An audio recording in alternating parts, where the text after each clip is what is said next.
Hey guys, this is Anime Ball Z here, and today we are going to be doing the fourth part of What If Goku Had MAHORAGA'S adaptability. Please like the video if you haven't already and subscribe. It's totally free and you can unsubscribe whenever you want. There's nothing much else I'd like to say in the intro, so without further ado, let's get into the video.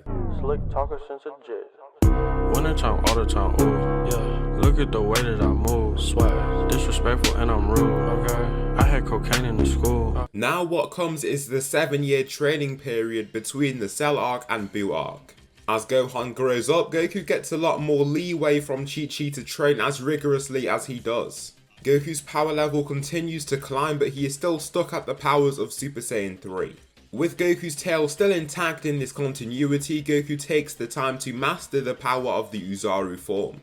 He takes the time to go to Vegeta to learn how to project the fake moon. Vegeta is reluctant at first since he doesn't really care enough to give Goku such a technique, but he soon gives in and teaches him it. Goku just gets into the room of spirit and time and projects the moon, basically forcing himself to learn to control the power, and after a few days of ravaging his surroundings blindly, he does so. As he becomes more accustomed with such power, he wonders if there could be another way to utilize the power of his tail, but he hasn't gotten anything right away. In his training though, he pushes and achieves the power of Ikari. Soon after that, he combines it with Super Saiyan, then Super Saiyan 3 and the Ikari to give his strongest state, the Super Saiyan 3 Ikari form. The 7 years pass and the time of the World Tournament comes. What changes now is what happens when Kibito asks Gohan to go Super Saiyan. Even after this time of him taking training lightly and focusing on his studies, he reaches Super Saiyan 3.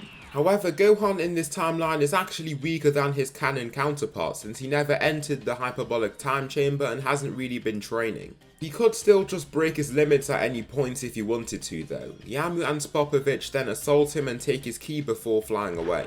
Goku sees this and decides to see where these two mysterious individuals are headed. He follows them with ease and arrives at Babidi's spaceship after following them at a distance. As he lands, he then sees the others landing shortly after.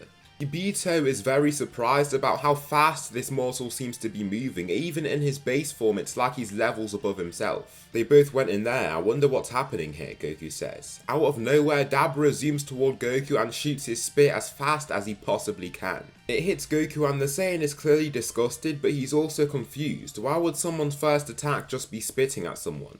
He then starts to feel exactly the meaning behind this and his arm starts turning to stone. Dabura just stops and starts smiling as he sees this. The stone gradually grows up to his neck and halfway up his torso, and he holds that area of his body with his other arm in surprise. He had never expected an attack like this to exist, and soon after the stone growth stops completely. Goku then cracks his neck and his stone arm starts to fade. It's slow, but in the grey areas of his arm, small pockets of healthy skin start to form once again. Dabura continues to just stay there, shocked at what he is seeing. He has never witnessed such a thing and is totally locked onto this odd phenomenon. Goku's arm returns to full health, and with this same hand, he shoots a ki blast at Dabura that vaporizes him. Just who is this being, Kibito asks upon watching this happen. Were you not attentive when we watched over this galaxy? This Saiyan is responsible for the death of Frieza and the destruction of his empire. He's become hundreds of times stronger ever since that time. He might just be the strongest mortal in the universe behind Majin Buu, Supreme Kai replies. Majin Buu? What is a Majin Buu? Goku asks, looking back at the two Kais. A demonic being that goes across the universe, destroying galaxies. He's evil incarnate, Shin replies. His voice becomes weak and low as he talks because of the memories that enter his mind, the deaths of his closest comrades and the sheer destruction that Buu had caused in his past. I hope this Saiyan can take down Buu. If not, there's no hope, Shin says, grasping onto his shirt tightly.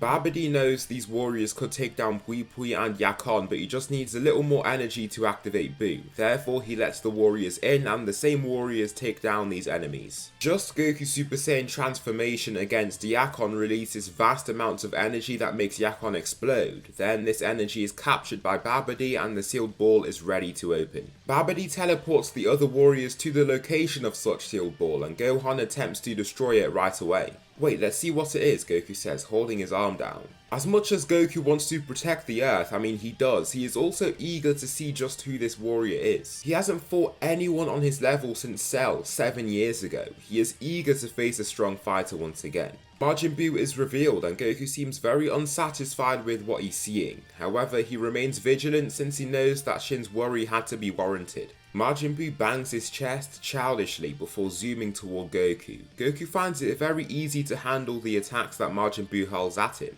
As a first, his body is resistant to blunt trauma, and second, he's just way stronger than Buu is currently. The attacks don't harm him at all, and Buu then abruptly stops. The Saiyan stops too, then a pink beam of energy is shot toward him. He evades it right away, then the person behind him is caught by the beam. This person is Gohan. The candy is hurled toward Buu and he chomps down on it viciously. Goku is aghast at this sight and Buu then begins transforming further. No way, Shin exclaims, which makes Goku even more confused. What's going on? Goku asks hastily, trying to make sense of the situation. Hello father, Buu replies, in Gohan's own gi. How did you do that? Goku immediately replies. That doesn't matter. All you need to know is that I have all of Gohan's powers and strength. That is basically your own. I am your worst enemy, Buu replies before soaring toward Goku. A single grab and throw from Buu hurls Goku through an entire mountain and causes the remaining fighters to be blasted away. Such power, he's just like Kakarot, Vegeta states in shock. Buu then darts toward Goku and chases him down restlessly. Goku feels no pain from the hit into the mountain at all, but he has certainly caused a lot of damage.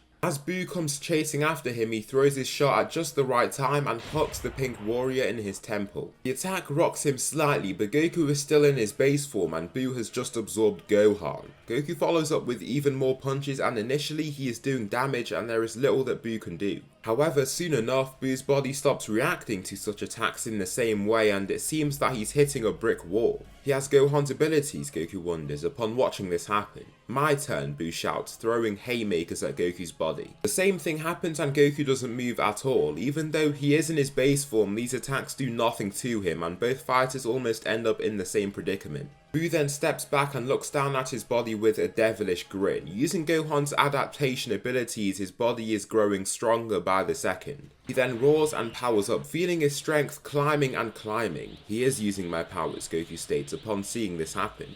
Buu zooms toward Goku and tries to land an attack, but once again his punch does nothing. Goku's excitement suddenly fades as he sees how weak his opponent is. Buu is still on top of the moon from his new power, but Goku is on a whole other level. Why are you standing still? Do you want to make this fight any easier for me? Buu taunts, landing a punch right on Goku's chest. Even in his base form, this attack does nothing to him and Buu is shaken up a little. Even after his whole adaptation power up, the power he has gained was inadequate. Gohan's adaptation abilities are inferior to Goku's and it's going to take a lot more time before he could be a threat. That's disappointing. Even with my son's power, you're incredibly underwhelming, Goku states. Buu continues staring him down and suddenly he starts smiling. Goku doesn't understand why he's doing this, but as he tries to throw an attack of his own, a large section of Buu's mass latches onto his body. It slows him down significantly and once he is fully submerged in this mass, he is absorbed. Once Buu absorbs him, he begins maniacally laughing just as he did when he absorbed Vegeta in canon.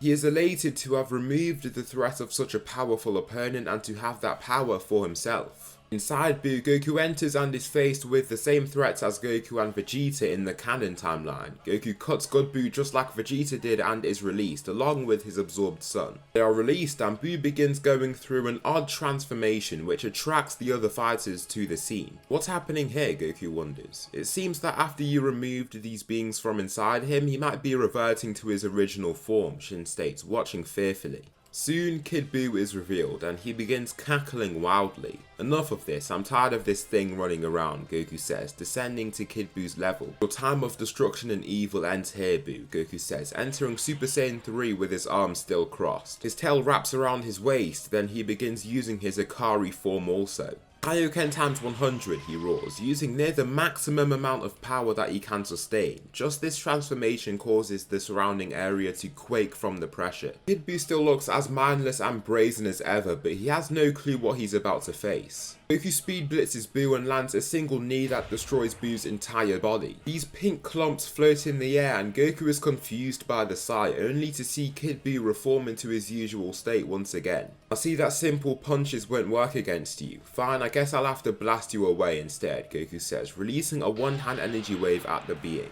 I hope I see you again in some form. You are a brilliant warrior. Maybe not as an evil destroyer, but something else, someone else, a possible comrade, Goku thinks to himself. Just like the spirit bomb, Buu is incinerated by the blast and placed in an irreversible state. His body simply washes away into the large blue energy wave, and this beam soars off right into space. Steam flows off Goku's open palm, and the Kais are more than delighted at Goku's heroism. We cannot thank you enough, Goku. We will forever remain in your debt, Supreme Kai says. Don't worry about it. Anytime, Goku replies, giving off a keen smile. As the remaining fighters rejoice from peace reigning over Earth once again, King Yama grants Goku's request in the form of Oob. The time between Dragon Ball Z and Dragon Ball Super passes, and Goku continues with some light training. Doesn't really feel the same motivation to continue training extremely hard, and with Goten running around, he actually spends some time with his family. Of course, Goku is still a hard-working fighter and simply couldn't completely stop his training. Across the universe on Beerus planet, the god of destruction has awoken.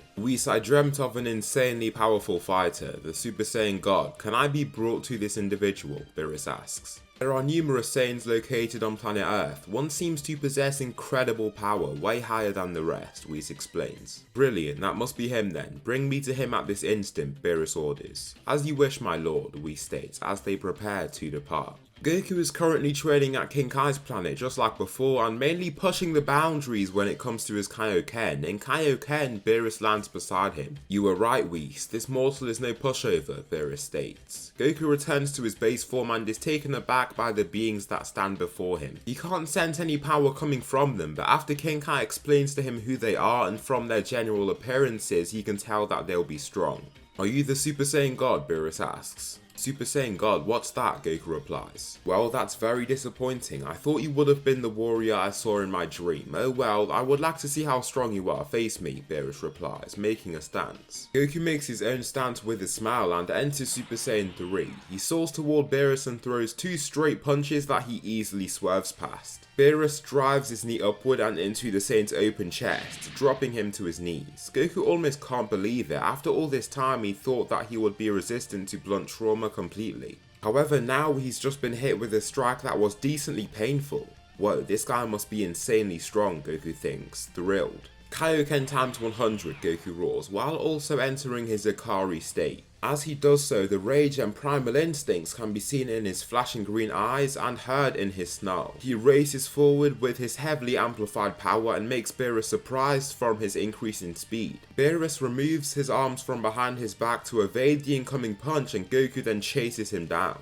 He continues with relentless punches and kicks, but Beerus can dodge or parry every single one of his incoming attacks. Finally, Goku lands a straight punch, which somehow makes Beerus step back in reaction. Is this being not the Super Saiyan God? He must be. How would he be unaware of it, Beerus thinks. Goku's form that he's in is relative to, if not stronger than Super Saiyan God, and with a vastly stronger base state, he is giving Beerus one of the best challenges of his life. Okay, Saiyan, you are no pushover, let's begin, Beerus says, erupting in his crackling purple energy. Goku then charges right at Beerus once again, and the two beings clash. Beerus and Goku exchange blows, but Beerus notices that Goku doesn't move from such blows. It's like his body simply doesn't react to them. Beerus isn't reacting to Goku's punches either, but this is only for now. Falling back slightly, Goku's Dharma Chakra wheel continues spinning and his power begins to skyrocket. King Kai's planet starts rumbling and Goku's power only continues to rise. Beerus can't help but smile as he sees this happen. He's going to destroy my planet, King Kai calls out upon seeing this power up. Fine, Goku, we shall continue our battle elsewhere, Beerus declares. Goku then stops powering up and returns to his base form. Why, I was just getting started, Goku replies. This planet is too small to handle your emission of energy. We have already destroyed half the place. We shall continue this battle on your home planet, Earth, Beerus states. Goku kindly takes the gods with him using instant transmission, and Beerus is sad to see that there is no god of destruction on Earth. However, just like in canon, Goku gains the power of Super Saiyan God. His body feels invigorated in a totally different way, and Goku can't wait to continue his battle with Beerus. Both fighters ascend into the skies and continue their brawl. Beerus can't seem to break through Goku's defenses, and neither can Goku do the same to Beerus. Goku is currently too weak to take down Beerus, and Goku's body is far too durable to take any damage from Beerus' attacks anymore. However, the fight takes a sudden diversion once Goku's body absorbs absorbs the power of God Ki and retains it. Goku shouts as loud as he can and the emission of power is insane. Beerus is stuck in place as he sees this and almost can't believe what he is witnessing. Goku's power continues to rise and climb as he enters Super Saiyan God again, and he then halts his power up. He calmly exhales and looks at his new body with a chuckle. He zooms toward Beerus and speed blitzes him. His first punch makes the God of Destruction spit out blood, while also launching him through the clouds that are scattered above them. Goku shoots himself toward his target and lands 2 more punches onto Beerus' body that make him cough out blood. Beerus cowers back and coughs even more blood, clearly injured by those attacks. However, Beerus shows off his bloody teeth with a smile, then shouts out himself, releasing all his inner strength. The shockwaves released from this mere power-up causes the rocks from the wasteland hundreds of meters beneath them to float and quake. The clouds that surround them darken and destabilize from this emission of energy, and Beerus gets ready to begin his full power assault. Kaioken times 20, Goku shouts out, testing the limits of his new power. Surprisingly, the Kaioken strain is non-existent, and to him it feels even better than using it in just Super Saiyan. Goku chuckles upon observing this, then ups the gears. Kaioken times 100, he shouts, amplifying his strength even more than before. The fight begins and both fighters advance toward one another, but just as they are about to clash, Whis catches Goku's incoming punch, then the one coming from Beerus. I appreciate your desire to battle, but Goku, I cannot let you kill the God of Destruction due to a mere spar, Whis states. This statement really makes Beerus realise just how strong Goku is. If Whis had to step in, he wonders what would have happened if he took that incoming punch. It makes him wonder even more about how that could be possible. Before him is a mortal that outclasses every single God of Destruction, including himself. A mortal that has transcended the gods. So that will conclude the 4th part of What If Goku Had MAHORAGA'S adaptability. Please tell me something you liked about this video or something that I should improve on for the next one. I just want to give you guys some special thanks for all the support on this What If. It's been amazing, and I also want to thank you guys for the What If suggestions that I've been getting recently. Thanks so much for watching, and I'll see you in the next video.